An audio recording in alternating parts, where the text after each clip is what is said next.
దేవి భాగవత పురాణాలు 188 పూర్తయ్యాయమ్మ. 189వ శ్రీ దేవి భాగవత జ్ఞాన యజ్ఞం 10వ తారీఖు నుంచి 17వ తారీఖు వరకు చీడిగ గ్రామంలో శ్రీ రామాలయం వద్ద ప్రారంభం జరుగుతుందన్నమాట. 8 రోజుల పాటు జరుగుతున్న కార్యక్రమం నిర్వహించాము. చీడిగలో కట్టి చూపులో మాట్లాడుతున్నారు మన అరిసినమ్మా అద్భుతమైన కంటి చూపుతో మాట్లాడేసుకుంటారు. ఇద్దరు సైకిల్ చేసాడు. లక్ష్మణ్ కూడా కంటి చూపుతో సవాలని చెప్పేసాడు. అన్నయ్య వదిలిగా ఒక్కదాన్ని పైకి లేవడం సాధ్యం కాదు, ఆవిడ వాళ్ళు నువ్వు వేస్తావు మళ్ళీ మామూలుగా ఉంటుంది. మరి ఇప్పుడు ఏం చేయాలి? తెలివైన వాళ్ళు కనుక సమయ స్ఫూర్తితో లక్ష్మణుడు వెళ్ళి రాముడు వారి పాదాలను పడి అన్నయ్య ఒకసారి నన్ను ఆశీర్వదించి అన్నాడు. ఇప్పుడు మధ్యలో ఆశీర్వదించాలంటే అని చెప్పి రాములు వారి కిందకి వచ్చి ఆ 50 లక్షలు ఎంతసేపు ఉంటుంది పైకి లేకపోతే ఇదే అవకాశం చెప్పి సీతాదేవి గారు ఎవరో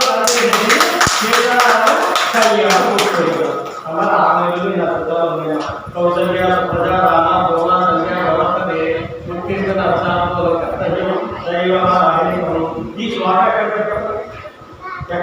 ప్రతి రోజులు మామూలుగా వెంకటేశ్వర ఉపవాసం చెప్తారు, కానీ ఇది రామాయణంలో శ్లోకం వెంకటేశ్వర ఉపవాసంలో పెట్టుకున్నారు. ఎందుకంటే తెల్లవారు విశ్వామిత్రుడు తీసుకెళ్ళి కదా సరయున్నది ఒడ్డున పడుకున్నారు కదా రాత్రి అన్నమాట. తెల్లవారుతో ఒక గ్రామీ మొత్తం తూనీగా జుంకారం చెప్తూ మొదలయ్యాక పద్మాలు రుచుకుంటున్నారు సరయు నదిలో.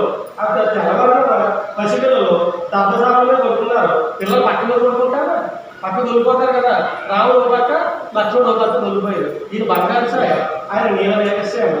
ఇదే రామలక్ష్మణుడు ఇదే రాముని వైకుంఠంలో విష్ణుమూర్తిగా ఉన్నప్పుడు విశ్వామిత్రుడు చూద్దామంటే రాణించేవారు కానీ దోలపాత్రులు బిజీగా ఉన్నాడు రామేశ్వరుడు. ఇంకొకసారి అయితే లక్ష్మీదేవితో సరసాలు ఆడుతూ ఉండేవాడట. ఇంకోసారి అయితే ఎవరితో మునీశ్వరులతో మాట్లాడుతూ ఉండేవాడట. ఇంకోసారి అయితే ఏ ద్రౌపదో ఏ గజేంద్రులో స్వామి అని పిలిస్తే పరిగెత్తేవాడట. ఒక్కసారి కూడా విశ్వామిత్రుడు తరివేసి కూడా ఆ విష్ణుమూర్తిని వైకుంఠంలో చూద్దామంటే సాధ్యం కాలేదు కదమ్మా. కానీ ఇప్పుడు తెల్లవారుజామున అక్కడ ఎవరైనా ఉన్నారా?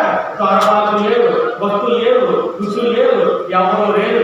ఇద్దరు కూడా రామలక్ష్మణులు పద్మాలు ముఖాలను రుచుకుని నిద్రస్తూ ఉన్నారు. మాయగా తరివితేగా విశ్వామిత్రుడు చూసి శ్రీరామచంద్ర ఎంత అదృష్టం అయ్యా, నాకు వైకుంఠంలో నేను ఇంత తరివితేగా చూద్దాం నాకు అవకాశం దొరకలేదు.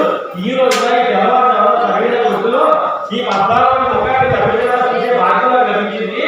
లోకాలని ఎలా నడవాలో నడిపించేవాడు నువ్వు, కానీ ఈ రోజు నువ్వెలా నడవాలో నడిపించి అదృష్టం నాకు తెలిసిందయ్యా, నేను ఎంత అదృష్టం వస్తుందని చెప్పి వాళ్ళిద్దరినీ చూసుకుంటూ ఆ విశ్వామిత్రుడు రోడ్డు నుంచి వచ్చినటువంటి అద్భుతమైన శ్లోకం కౌశల్య ప్రజా రామ పూర్వాసంధ్య ప్రవర్తనే ఉత్కృష్ట కర్తవ్యం దైవమానంతో అమ్మాయితోటి సామాన్య మహాకవయమ్మ మహాసంతులు ఎన్నో ఉన్నాయి. మనకి తెలిసిందే తక్కువ ఎదురాలు మార్చి చెప్పమని చెప్పి రావడం జరిగింది.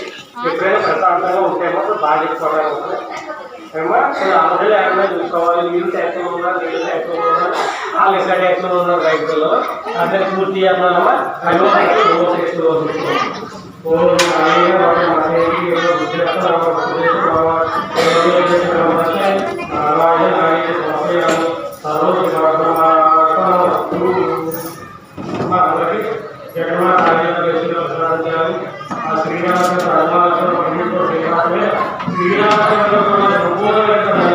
మీ అందరికీ